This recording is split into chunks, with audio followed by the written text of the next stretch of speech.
नमस्कार विद्यार्थियों। अब हम करते हैं अगला क्वेश्चन है if F X is equal to mu into X to the power N then prove that F dash one is equal to mu into N and X into F dash X is equal to N F X. ये दिया है F x बराबर, तो हमें ये सिद्ध करना है कि F dash one is equal to mu into N तथा F into F dash X into F dash X is equal to N into F X. ये हमें क्या करना है, यहाँ पे प्रूव करना है। तो सबसे पहले जो दिया है गिवन दैट वो लिख लिया हमने, इसे दे दिया इक्वेशन फर्स्ट।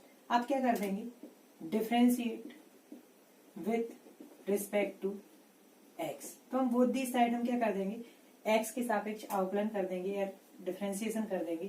तो ये कितना हो जाएगा, D upon D X of, ये हो जाएगा F X is equal to mu बाहर निकल आएगा, so D upon D X of X to the power N. इनका डिफरेंशिएशन कर दीजिए, तो इसका डिफरेंशिएशन होगा उसे हम क्या लिख देंगे, F dash x. One dash है मतलब एक टाइम, यदि टू डैश हो जाता तो टू टाइम होता, मतलब एक बार और कर देंगे तो टू टाइम आ जाएगा यहाँ पे। अब ये म्यू जो करते हैं और इसका कितना हो जाएगा, N into X to the power N minus one. इसे दे दीजिए इक्वेशन सेकेंड। ठीक, अब हमें क्या करना है, यहाँ पे ये सिद्ध करना है एफ डैश वन। तो एफ डैश तो ये है, वन चाहिए, तो हम एक्स के स्थान पे क्या रख देंगे, one. X is equal to one, ये आप क्या कर दीजिए, यहाँ पे पुट कर दीजिए। तो पुट किया X is equal to one, तो जैसे इक्वेशन सेकंड में पुट करेंगे तो एफ डैश और एक्स के स्थान पे कितना हो जाएगा, वन, और ये म्यू एन, और एक्स के स्थान पे one to the power N minus one. तो ये फाइनली कितना हो जाएगा, ये हो जाएगा म्यू इंटू एन, क्योंकि वन जो है, वन पे कितने की भी पावर हो हमेशा वन रहता है। ठीक, अब देखिए ये कितना हो जाएगा, F dash one is equal to mu N. Mu N किसका मान है भाई, एक सेकंड, ये हो जाएगा आपका म्यू एन। ठीक, तो म्यू एन जो था ये किसका मान था, ये देखिए यहाँ पे हमें प्रूव करना था, यही था। तो ये वाला पहला वाला हमारा क्या हो गया, प्रूव्ड हो चुका है।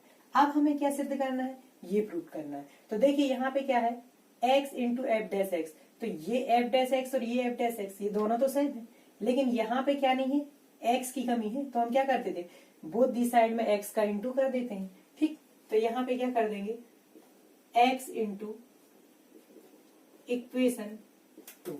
तो टू जो इक्वेशन है इसमें हम क्या कर देते हैं, x का इंटू कर देते। तो कर दीजिए यहाँ पे x into F dash X is equal to, ये कितना हो जाएगा, म्यू एन, और ये कितना हो जाएगा, x to the power n minus one. ये हमने x का यहाँ इंटू किया, तो इस x का इंटू यहाँ ना करके हम कहाँ कर देते, यहाँ कर देते। तो x को हम x की पावर वन लिख सकते हैं, कोई दिक्कत तो नहीं इसमें। आप देखिए ये क्या है, बेस इसके सेम है, आधार समान है तो घातें क्या हो जाएंगी, ऐड। बेस सिमिलर है तो सेम है तो पावर जो है वो ऐड हो जाएगी। तो mu into N X to the power N minus one और प्लस वन, तो प्लस वन और माइनस वन कैंसिल हो जाएंगे। तो ये कितना हो जाएगा, ये हो जाएगा mu N X to the power कितना हो जाएगा, एन। आप देखिए इसको हम ऐसा लिख सकते हैं, x into F dash X is equal to, हमें प्रूफ क्या करना है, n इंटू एफ एक्स।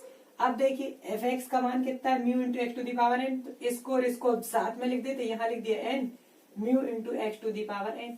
अब देखिए फ्रॉम वन ये कितना हो जाएगा, x into F dash X is equal to n into, ये क्या हो जाएगा आपका एफ एक्स। कहाँ से, इस समीकरण एक से, इक्वेशन फर्स्ट से। तो यहाँ लिख दीजिएगा फ्रॉम वन। तो ये हो गया आपका सेकंड, जो हमें ये प्रूव करना था, ये वाला ये प्रूफ हो गया। तो प्रूव वाले क्वेश्चन में प्रूव में क्या दिया है वह हमें थोड़ा सा ध्यान से देखना पड़ता है, और उसके अकॉर्डिंग जैसा जैसा उन्होंने अप्लाई किया, जैसा जैसा उसे फॉलो किया, उस प्रकार से हम हल करते जाते हैं। तो हमें जो भी प्रूव करना है वो मिल जाता है। कई बार प्रूव करने में कुछ मिस्टेक भी दिए रहते हैं, तो उन्हें अपने अपने दिमाग से सही करना होता है। अब देखिए कुछ क्वेश्चन यहाँ पे ऐसे हैं जिनमें त्रिकोणमिति जो सूत्र होते हैं, sine x cos x ten x, इनका उपयोग होगा। तो यदि ये फार्मूले आपको याद हैं तो ही आपसे क्वेश्चन बनेंगे, अदरवाइज ये क्वेश्चन आपसे नहीं बने। तो ये फार्मूले याद कर लीजिएगा। अब मैं यहाँ पे इन फार्मूलों को लिखूंगा नहीं, बगल में डायरेक्ट इनका उपयोग करूंगा, और आपको एग्जाम में क्वेश्चन हल करते समय फार्मूले साइड में मेंशन करना है। देखिए यहाँ पे तो ये क्वेश्चन दिया इस तरीके से दिया होगा, sign X plus cos x, इसका क्या कीजिए, आपका डिफरेंशियल कोएफिशिएंट फाइंड कीजिए, अवकल गुणांक ज्ञात कीजिए। तो हम क्या करते हैं, इसको सॉल्व करते हैं। तो इसको क्या कर देते हैं, differentiate with respect to X. So ये हो जाएगा dy by dx is equal to d upon dx of, ये हो जाएगा sine X plus D upon D X of हो जाएगा ये कॉज एक्स। तो साइन एक्स का जो अवकलन होता है, डिफरेंशिएशन होता है, वो होता है कॉज एक्स, और कॉज एक्स का जो डिफरेंशिएशन होता है वो होता है माइनस साइन एक्स। तो इस तरीके से D Y by D X जो हो जाएगा वो कितना हो जाएगा, cos X minus sine X. ये आंसर हो जाएगा इस क्वेश्चन का। दूसरा क्वेश्चन दिया हुआ है, तो इसका भी हम क्या करते हैं, एक्स के रिस्पेक्ट में डिफरेंशिएशन करते हैं। So D Y by D X is equal to 4 बाहर आ जाएगा, D upon D X of sec X और plus D upon D X of tan X. तो अब देखिए सिंपल सा है, 4 एज इट इज रहेगा। सेक एक्स का जो डिफरेंशिएशन होता है वो कितना होता है, sec X into tan X, plus 10 का जो डिफरेंशिएशन होगा वो कितना हो जाएगा, सेक स्क्वायर एक्स। तो ये आंसर हो जाएगा। कुछ विद्वान यहाँ से सेक कॉमन लेके लिख देंगे बाहर, तो आप वैसा भी कर सकते हैं। यदि वैसा लिखेंगे तो सेक एक्स हो जाएगा, यहाँ पे क्या कॉमन, यहाँ बचेगा 4 10 एक्स प्लस सेक एक्स। ये भी आंसर हो सकता है। अगला क्वेश्चन दिया है y इज इक्वल टू ए, तो इसको x के रिस्पेक्ट में डिफरेंशिएट करते हैं। तो ये हो जाएगा dy बाई डी एक्स, और ये हो जाएगा आपका कितना, d upon D X of, इसको हम क्या कर देते हैं, सेपरेट कर देते हैं, 2 upon X plus 3x square upon X और minus x sine X upon X. ऐसा हम राइट कर देते हैं, x से एक्स स्क्वायर कैंसिल, x से x कैंसिल। तो ये जो है dy by D X is equal to कितना हो जाएगा, d अपॉन डी एक्स। इस x को हम ऊपर ले जाते तो 2 एज इट इज, ये x टू दी पावर -1।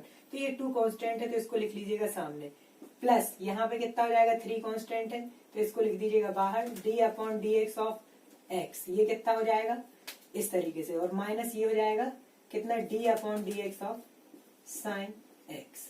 ये हो गया। अब इनका डिफरेंशिएशन कर दीजिए, तो ये कितना हो जाएगा, ये x to the power -1। So 2x to the power -1 इसमें लगेगा फॉर्मूला, तो -1 into X to the power -1 minus 1, n into X to the power n minus 1, n क्या है -1, और प्लस 3 एज इट इज, और x का जो डिफरेंशिएशन होता है वो कितना होगा आपका, 1 होगा। यहाँ पावर 1 है तो 1 इंटू 1 माइनस 1 तो 0, तो इसको हम क्या लिख देते हैं 1। और ये माइनस साइन एक्स का क्या होता है, कॉस एक्स। ये ध्यान रखना, कॉस एक्स का क्या होता है, माइनस साइन एक्स। तो ये हो जाएगा D Y by D X is equal to, ये हो जाएगा -2 और ये एक्स टू दी पावर -2, तो इसको लिख दिए 2 अपॉन एक्स स्क्वायर प्लस 3 और माइनस क्या हो जाएगा आपका ये कॉस एक्स। ये आंसर हो जाएगा। तो इस तरीके से त्रिकोणमिति जो आपसे कहना चाहिए फलन दिए हैं, इनके जो डिफरेंशिएशन इन फॉर्मूलों पर बेस्ड है, और इसी प्रकार से इन्हें हमें हल करना है। अब देखिए ये क्वेश्चन यहाँ पे दिए हुए, बहुत ही अच्छा क्वेश्चन है, जरा ध्यान से समझिए इसे, क्योंकि इसमें जो कुछ फॉर्मूले हैं उनका ऐसा प्रयोग है कि वो फॉर्मूले आपको सिलेबस से लॉगरिथम हट जाने के कारण आप लोगों को पता नहीं है, तो मैं उन फॉर्मूला का डायरेक्ट उपयोग करूंगा। तो बड़ा ध्यान से समझिए इस क्वेश्चन को। ये दिया हुआ है y is equal to log x to the power c to the base a to the power b। मैंने जैसा पढ़ा उसे ध्यान रखिएगा, ये क्वेश्चन दिया हुआ है। ठीक, अब इस क्वेश्चन को हल करना, तो सबसे पहले इसको हम क्या करते हैं, बेस e के रूप में, क्योंकि हमने जो फॉर्मूला पढ़ा है वो किसका डिफरेंशिएशन पढ़ा है, log x to the base e, और यहाँ पे a to the power b है बेस में। तो इसको सबसे पहले हमें बेस e में कन्वर्ट करना पड़ेगा। तो सबसे पहले क्या करते हैं, इसको y इज इक्वल टू, ये c आ जाएगा सामने, तो ये हो जाएगा c, और फिर इसके बाद log, अब ये b है तो इसको हम ले आते हैं इसके बटे के नीचे आ जाएगा, और ये हो जाएगा बेस a, और ये रहेगा x। अभी भी देखिए यहाँ पे बेस a है और c अपॉन b हो गया। तो अब हम क्या करते हैं, इसको y is equal to c upon b as it is, और ये कितना हो जाएगा log। अब इस बेस जो यहाँ पे a है, इस बेस का तो खैर कुछ होगा नहीं, तो इस बेस a को a ही रहने दी, यहाँ e का इंटू कर देते हैं, और यहाँ क्या लिख देते हैं log e, इस तरीके से, और इसको लिख देते हैं x। तो ये बेस जो है आपस में कैंसिल हो जाते हैं, इनका 1 हो जाता है, तो ये एज इट इज जो का त्यो रहेगा। ठीक, या एक फार्मूला होता है, तो उस फार्मूला के अकॉर्डिंग ये इस तरीके से हो जाएगा। तो इसे ध्यान रखिएगा आप लोग। अब ये y के रूप में बन गया, अब क्या कर देते हैं, इसका डिफरेंशिएशन कर देते हैं, differentiate with respect to x कर दीजिए। तो ये कितना हो जाएगा, dy by dx is equal to, ये पूरा का पूरा इतना जो है, ये क्या है देखिए कांस्टेंट है, यहाँ तो x है नहीं, तो ये बाहर हो जाएगा, c upon b log e to the base a, और ये कितना हो जाएगा log x to the base e। ठीक, इसका करना है डिफरेंशिएशन, तो यहाँ पे हम क्या लिख देते हैं, d upon D X of log X to the base E. तो ये कितना हो जाएगा, अब ये हो जाएगा आपका c अपॉन बी ज्यों का त्यों log E to the base A, ये भी ज्यों का त्यों, और इसका डिफरेंशिएशन होगा तो कितना हो जाएगा 1 अपॉन एक्स। लॉग एक्स का कितना होता है 1 अपॉन एक्स। तो ये हो जाएगा आपका c अपॉन बी एक्स, और ये हो जाएगा log E to the base A, ये हो जाएगा dy बाय dx। तो फाइनली जो इसका आंसर है वो ये हो जाएगा। तो इस तरीके से ये क्वेश्चंस आपको करने हैं। तो जो भी आपका सिंपल डिफरेंशिएशन था बिल्कुल साधारण रूप का, वह इस प्रकार का है, इसे आपको करना है। और यदि इसमें कोई प्रॉब्लम है, कोई क्वेश्चन ऐसा जो आपसे नहीं बन रहा, वो आप मुझे सेंड कर दीजिएगा, तो उसका सॉल्यूशन मैं आपको प्रोवाइड करा दूंगा।